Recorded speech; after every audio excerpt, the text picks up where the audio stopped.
I have never spoken about this publicly, and I want to be clear from the start that I am not someone who seeks attention or deals in exaggeration.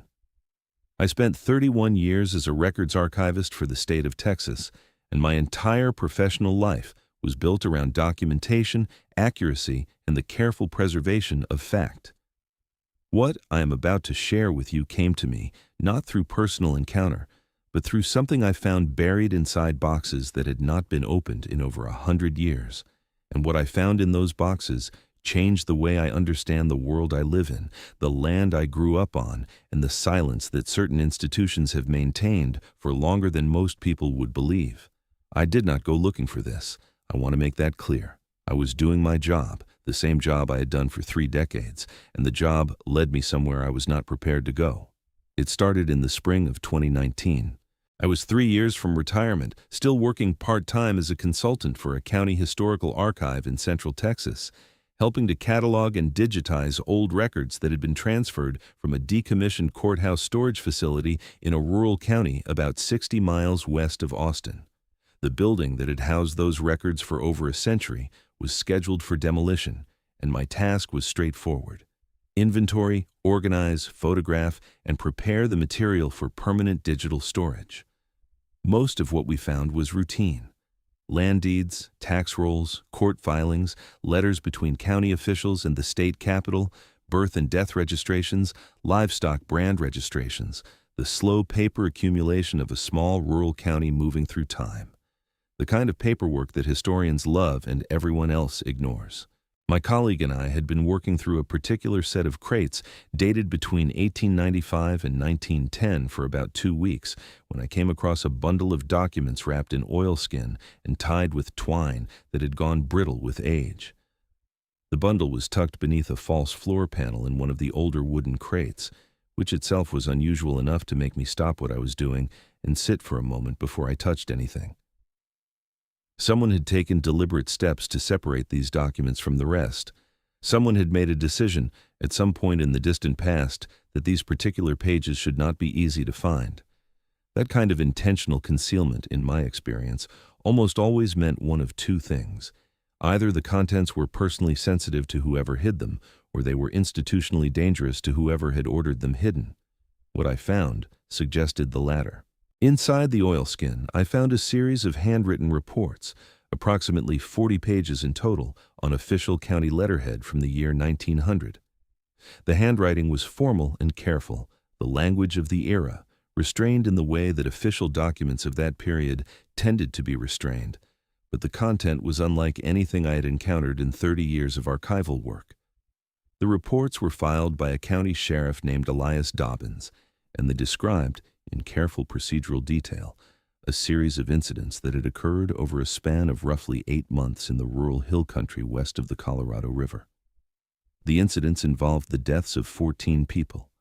14, all of them occurring within a defined geographic corridor running roughly northeast to southwest through cedar-covered terrain with a seasonal drainage system at its center. All of them attributed in the official reports to an unknown animal of exceptional size and unusual physical characteristics. There was no official name given to the animal. Dobbins never attempted to name it. He simply described what the evidence showed and let the evidence speak in the way that a careful law enforcement officer is trained to do. I want to explain what I mean when I say the language was careful, because it matters more than almost anything else I can tell you about those documents. Elias Dobbins was not a dramatic man based on everything in those pages. He wrote the way experienced law enforcement writes, with precision and without embellishment, with the particular restraint of someone who understands that credibility depends on not asking the reader to feel anything, only to observe. He noted dates, locations, names of the deceased, names of witnesses, descriptions of physical evidence. He described claw marks on fence posts at heights. He measured himself with a cloth tape and recorded as between 7 and 8 feet from the ground. He noted which fence posts showed the marks on the upper face, which on the side, and what angle the gouges suggested about the position of the hand that made them, because he was already thinking about the difference between a horizontal swipe and a downward drag, between something reaching and something gripping. He described tracks in creek mud that he traced with a measuring rod and noted at nearly 14 inches in length, bipedal in pattern, showing 5 distinct digit impressions with what he referred to as abnormal claw depth, suggesting penetration of at least 2 inches into compacted earth. He described the stride length between prints as approximately 6 feet on flat ground, and noted that this measurement was consistent across multiple separate track sites documented over several months, which meant it was the same animal or animals of identical size, returning to the same general area again and again. He was not a man writing folklore. He was a man building a case file for something he could not prosecute and could not name, and doing it with the same discipline he would have brought to any other investigation, because discipline was what he had, and discipline was what the situation required of him. The first incident in the record occurred in February of 1900 on a cattle operation north of a small community that no longer exists on any current map. A ranch hand named Cord Mackey was found dead in a field approximately a quarter-mile from the bunkhouse just after sunrise by 2 other hands going out to begin morning work. The official cause of death noted by the county physician was massive trauma to the upper body consistent with animal attack. Dobbins noted in his supplemental report that the injuries were unlike those produced by any native predator he had personally documented, including mountain lion and black bear, both of which he had investigated in prior years as part of his normal duties. He noted the angle and depth of the wounds. He noted the width between parallel marks. He noted that the force required to produce certain specific injuries to the skeletal structure, which the physician had described in detail, exceeded what he understood any regional predator to be capable of generating. And he noted something else that I read 3 separate times before I fully absorbed what I was reading. He wrote that the man's remains showed evidence of having been moved after death. Carried was the word he used, a distance of approximately 200 yards from where the attack had apparently occurred, based on a blood trail he personally followed back through tall grass to a fence line near a dry creek bed. Whatever had killed Cord Mackey had not left him where he fell. It had taken him somewhere and then left him in a different place, in open ground, visible. Dobbins noted this without interpretation. He simply recorded what the blood trail showed and what the final position of the body indicated, and left the implication sitting there on the page without comment, the way a careful man leaves something on a table for someone else to pick up. Over the following weeks, Dobbins documented 5 more deaths in the same corridor, each one adding a new layer to a pattern he was clearly tracking with growing unease, even as his language remained controlled. A woman named Ada Pruitt, age 34, returning from a neighbor's property at dusk, less than a mile from her own front door, found the next morning in a cedar drainage with the same wound profile as Cord Mackey. 2 brothers, Frank and Samuel Holt, who had gone out together after supper to check on cattle that had not come in, and were found the following morning at the edge of a rocky creek bed, their horses gone, no sign of flight or struggle at the point of discovery, which Dobbins found significant and said so. A traveling merchant whose wagon was found stopped on a back road with the cargo completely undisturbed, the brake lever set, the horse nowhere on the property, as though the driver had stepped down voluntarily and simply ceased to exist. A ranch foreman named Tom Altgelt, whose body was found at the tree line of a cedar brake by his own dog, which, according to the witness who accompanied the search, refused to approach beyond a certain point regardless of command, sitting in the grass at a fixed distance from the trees and making no sound at all, not barking, not whining, just sitting and staring at the cedar with its ears flat and its legs trembling. Dobbins noted the dog's behavior in his report. He noted it without editorial comment, but he noted it because he understood that animals sometimes perceive things that human investigators arrive at only later through the accumulation of evidence. In each case, the physical record was consistent. The same track dimensions, the same height markers on damaged vegetation and fencing, the same wound characteristics documented by the physician who accompanied Dobbins to each subsequent site, and in several cases, the same detail that Dobbins clearly found most resistant to his measured language, evidence that the animal had returned to certain sites after the initial incident and altered the physical environment in ways that were difficult to attribute to weather or wildlife activity. In 2 documented cases, he noted deliberate displacement of brush and cedar branches over track impressions in a pattern inconsistent with wind or animal scavenging. He used the word deliberate once and then did not use it again, as though he had caught himself reaching beyond what the evidence strictly allowed. But he had used it once, and it was there on the page in his careful handwriting, and I understood exactly what it had cost a man like him to write it. By April of 1900, Dobbins had written to the state capitol requesting investigative assistance and had received a response that I found folded inside the same bundle, preserved in the same oilskin, with what I could only interpret as intention. The response instructed him to manage the situation locally and to avoid creating alarm in the broader population. It noted that such matters had been known to arise in remote territories and were best resolved through quiet persistence rather than public disclosure, which historically produced more harm than remedy.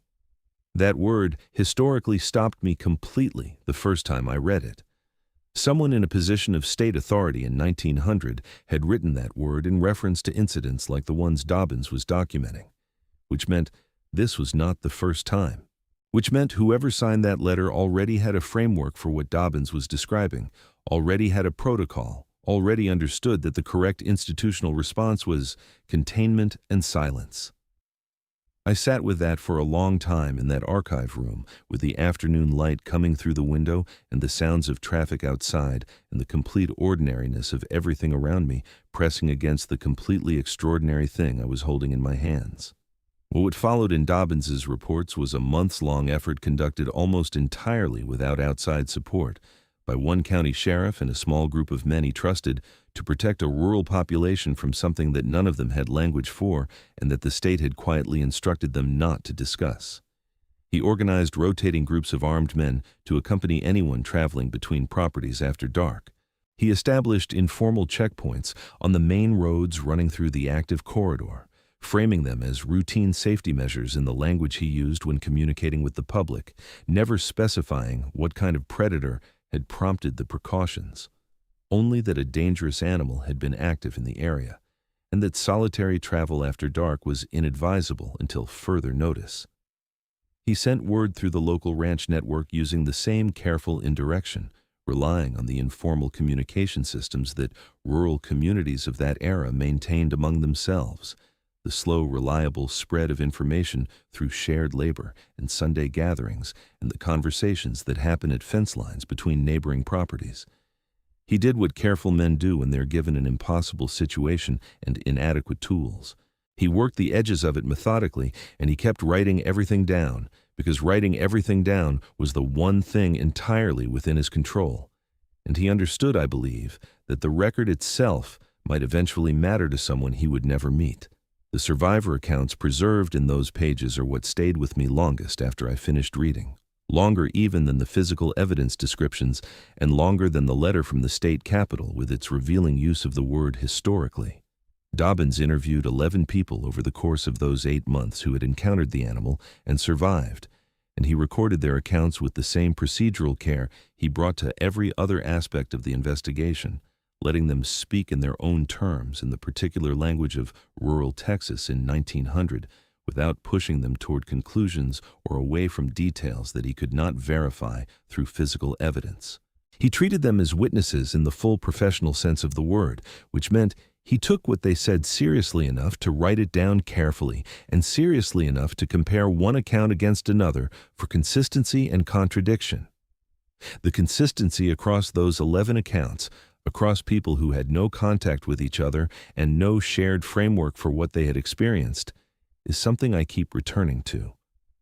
Not because it proves anything that I could demonstrate to a skeptic, but because it produces in me a feeling that I have learned to respect in 30 years of working with documents.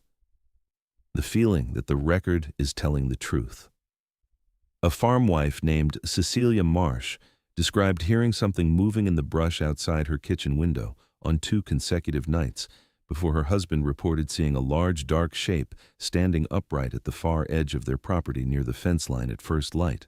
She said the sound it made moving through the brush was wrong for any animal she had grown up hearing in that country, and she had grown up in that country, had lived on the same land since childhood, and knew its sounds the way people know sounds that have been part of their lives so long they have become a kind of background silence. She said the wrongness was in the pacing of the movement, too slow and too deliberate, with pauses that reminded her not of an animal passing through cover, but of a person who had stopped to look at something and was taking their time about it. Her husband, when Dobbins interviewed him separately without either account being shared with the other, described the shape at the fence line as being above the top rail by at least 2 feet, which put its head height at somewhere between 7 and 8 feet off the ground, and said it had turned to face him when he stepped out onto the porch, turning with the kind of smooth, controlled movement that a man makes when he hears his name called, a full rotation of the upper body that carried with it no suggestion of surprise or alarm. He said it looked at him across the open pasture for what he estimated was close to half a minute, and then stepped backward into the cedar, and was gone without any sound at all. He said the absence of sound, when something that large moved into dense brush, was the thing that stayed with him above everything else. He said it was the wrongest thing he had experienced in 30 years of living on that land, and he had seen difficult things in 30 years on that land, and he was not a man who used the word wrong loosely. A younger man named Percy Aldridge described an encounter that occurred while he was riding fence line in the late afternoon, checking for breaks in the wire that his employer had reported the previous day. He was on horseback, and the horse, which he described as a steady and experienced animal that he had worked with for 3 years without ever seeing it behave unreasonably, began to resist forward movement about a quarter mile before Percy saw anything at all. He described the horse's behavior in specific terms, not rearing, not bolting, but simply stopping and refusing to proceed, regardless of how he applied his heels, with its ears laid flat and its breathing changed and its entire body oriented toward the cedar on the right side of the fence line, with a fixedness that Percy said felt less like fear and more like the absolute and total attention of an animal that has identified something and decided it will not look away from it.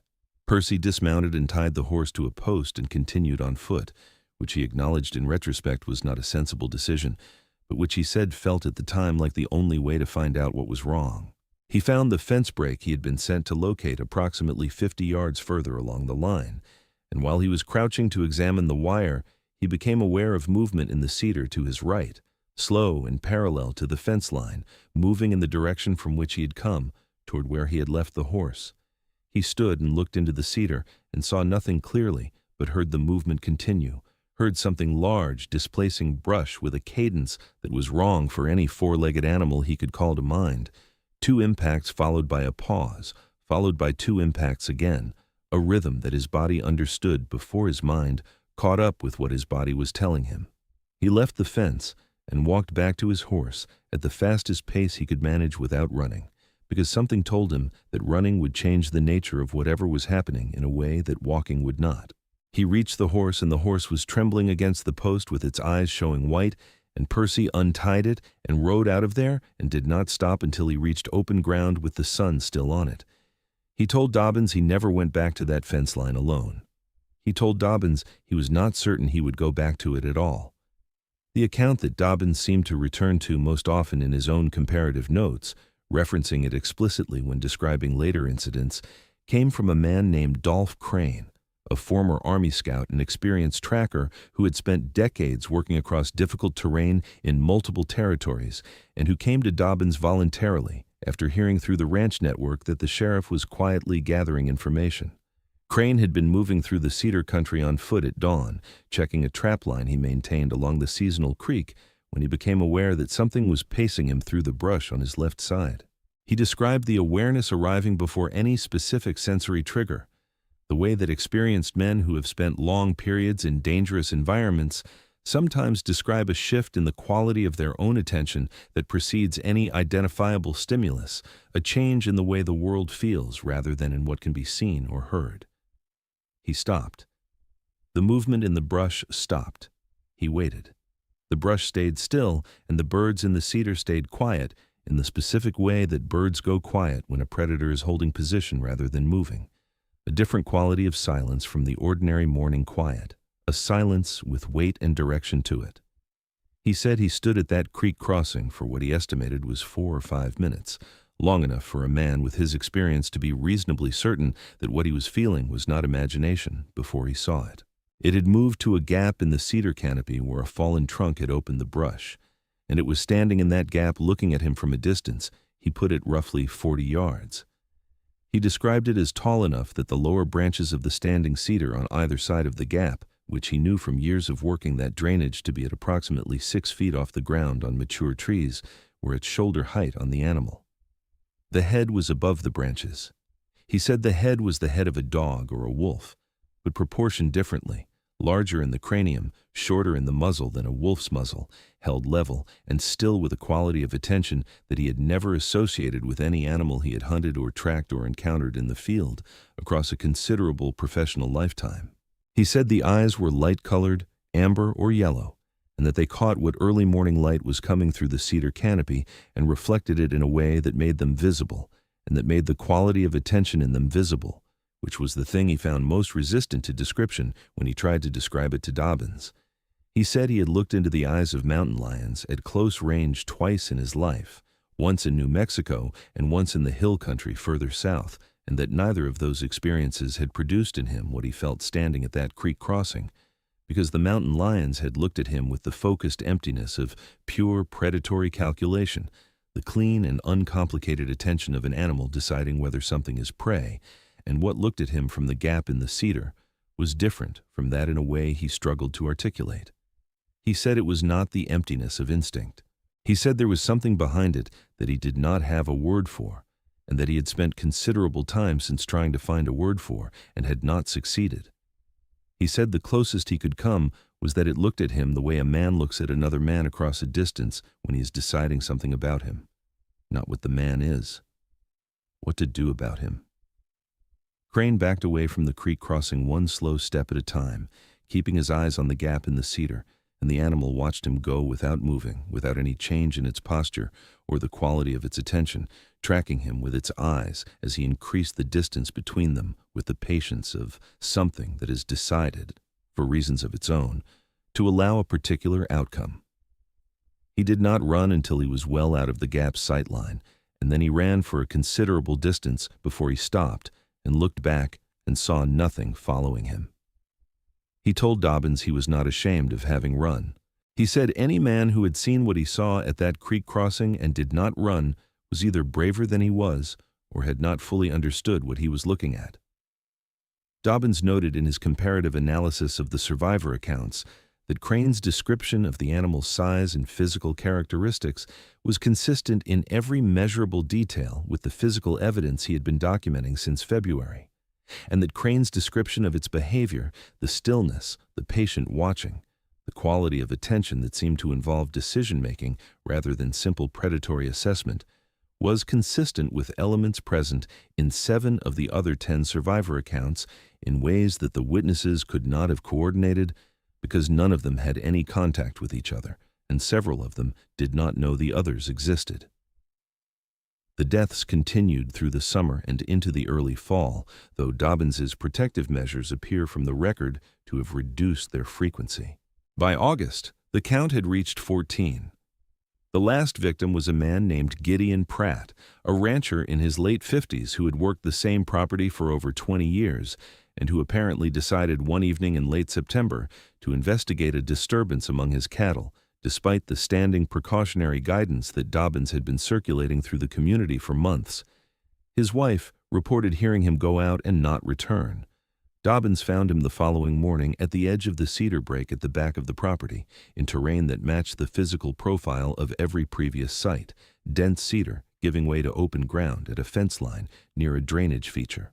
He recorded the finding in a single short paragraph that was notably plainer than his previous reports, stripped down to location, time, and condition, as though by that point he had exhausted the particular kind of professional composure that detailed clinical documentation requires and had nothing left but the bare facts laid down in the simplest possible language.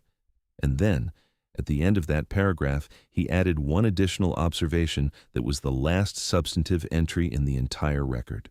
He wrote that he had found in the soft earth at the tree line a single clear track of the kind he had been measuring and documenting for 8 months, positioned facing outward toward the open pasture in the direction of the ranch house, and that directly alongside it he had found a second track, smaller in dimension but identical in form and proportion to the first, positioned beside it in a way that indicated two animals had stood together at that spot, side by side, looking out across the property before withdrawing into the cedar. Two animals. He had been documenting as though he were dealing with one animal for 8 months, or at least had been recording his evidence as though that assumption were operative, because a single animal was the assumption that the evidence had not yet directly contradicted. The last entry in his record was the first entry that contradicted it. After Pratt's death, the incident stopped. Dobbins noted this in a brief closing summary. He offered no explanation for why they stopped and did not speculate. He noted that the seasonal creek had gone fully dry by late September, which he had observed personally, and that the deer population in the corridor had visibly decreased over the course of the summer, and he noted these facts in sequence without drawing a line between them and the cessation of the incidents, in the way that a careful man records what he observes without overstating what he can conclude from it. Then he wrote that he had compiled the complete record and secured it separately from the official county files, because he believed it constituted documentation of a genuine phenomenon that had no appropriate category within existing official frameworks, and that he had preserved it in the condition and location in which he hoped it might eventually be found by someone with the knowledge and the tools to understand what it contained. He wrote that the people named in it had deserved better than silence, and that he had given them the best accounting he was able to give within the constraints he had been placed under. He wrote that he hoped whoever found it would treat them seriously. That was the last line. I sat with it for a long time in that archive room, with the afternoon light moving across the table and the ordinary sounds of the world outside continuing without interruption, and I thought about what it costs a man to build something careful and honest out of materials that his world has no category for, and to seal it in oilskin and put it under a false floor and hope. I did not report what I found through official channels. I've spent time examining that decision, and I believe it was the correct one, and the reason I believe it is that letter from the state capitol with the word historically in it. Official channels were exactly where this kind of record had been sent to disappear before I was born. I photographed every page of the bundle before I returned the crate to the inventory. I made multiple copies and stored them separately. I spent the following months doing the careful cross-referencing that 3 decades of archival work makes second nature, moving through newspaper records and county reports and correspondence files from that period and region, looking for anything that might exist at the edges of what Dobbins had documented. I found 3 brief references in county newspaper archives to unexplained livestock losses in the corridor during that year, each one a single paragraph without follow-up. I found one item about the death of a ranch hand, attributed to a predator attack that matched in date and general location the first entry in Dobbins's record. I found a letter in a separate collection from a local physician to a colleague in Austin that mentioned, in passing and without detail, that he had been called to examine a series of deaths in the hill country that had presented him with injuries he was not able to attribute confidently to any animal he was familiar with, and that he had reported his observations to the county sheriff and considered the matter outside his further purview. He did not name the sheriff. He did not describe the injuries further. He moved on to other matters in the next sentence as though he had already decided that what he had seen was not something he intended to carry with him any further than he had to. I understood that decision. I've made versions of it myself. I am retired now. I live quietly, and I do not spend unnecessary time in cedar country after dark, which is a preference I developed after the spring of 2019 and have seen no reason to revise. I think about Elias Dobbins occasionally, about what it must have been like to spend 8 months carefully documenting something that his professional world had no framework for while people in his care continued to die, and the institution above him continued to instruct him to keep it quiet. I think about the 14 people named in those pages, the specific weight of 14 names attached to 14 lives on specific pieces of land in a specific part of Texas in a specific year, reduced eventually to nothing in the official record, to a bear attack note in a physician's letter and 3 paragraphs in a local newspaper and a bundle of oilskin hidden under a false floor for over a century. I think about Dolph Crane, standing at a creek crossing in the early morning light, trying to find a word for what looked back at him from the gap in the cedar and not finding one. I think he was right that there was no word for it. I think there still isn't. And I think about two tracks in soft earth at a tree line, side by side, facing outward toward an open pasture, the last thing Elias Dobbins measured before he put down his rod and wrote his final paragraph and sealed everything away. Two sets, standing together, looking out at the same thing.